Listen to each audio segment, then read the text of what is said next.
En culture, un vernissage d'instruments musicaux ancestraux se tient depuis avant-hier à l'initiative de l'Institut des musées nationaux du Congo à l'Institut français Al de la Gombe et court jusqu'au 1er février prochain.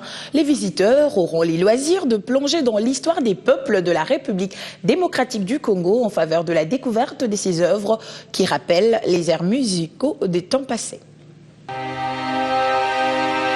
La cloche a été jouée pour réglementer et accompagner les sorties du chef. Les griots utilisés comme instruments de musique et des rites funéraires d'un chasseur. Ces instruments ancestraux sont exposés à l'Institut français Al de la Gombe pour témoigner la richesse de l'Institut des musées nationaux du Congo. Quand on a une institution aussi prestigieuse que l'Institut des musées nationaux du Congo, qui montre la fierté, la dignité d'un pays, qui montre les identités d'un pays, je pense que c'est une fierté extrêmement importante. Et tous mes collaborateurs, toutes les personnes de l'Institut des musées nationaux du Congo ont conscience de cela. À une époque glorieuse, avant l'arrivée de l'outil moderne des musiques et des communications, nos ancêtres avaient leur manière de jouer de la musique et de communiquer. Ces instruments sont à contempler durant l'exposition. Nous avons une mission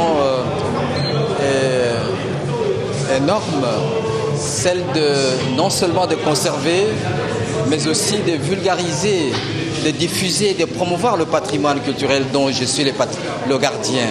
Les musées font revivre les merveilles d'hier, comme si on y était. L'expérience est partagée par les visiteurs.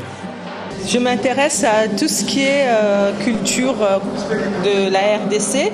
Comme je ne connais pas grand-chose de tout ce qui est instruments traditionnels, je me suis dit que c'était l'occasion de venir voir et puis d'essayer de comprendre et de lire en fait, d'apprendre.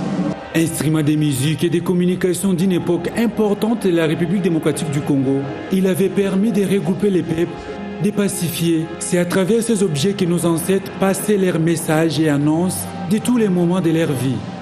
Je considère que c'est une valeur de mettre au profit du public toute cette connaissance qui reste cachée et qui est en train de disparaître. Je crois que c'est une bonne initiative qui permet de faire connaître ce qui étaient nos instruments musicaux utilisés hier et qui peuvent encore être utilisés aujourd'hui. Nous savons que notre pays regorge de richesses culturelles insoupçonnées et chaque fois qu'une occasion nous est donnée comme ça, il faut que nous venions pour découvrir et comprendre un peu ce que fait la richesse, ce qui est la richesse culturelle de notre pays. De quoi ne rien envier à l'avancée technologique actuelle.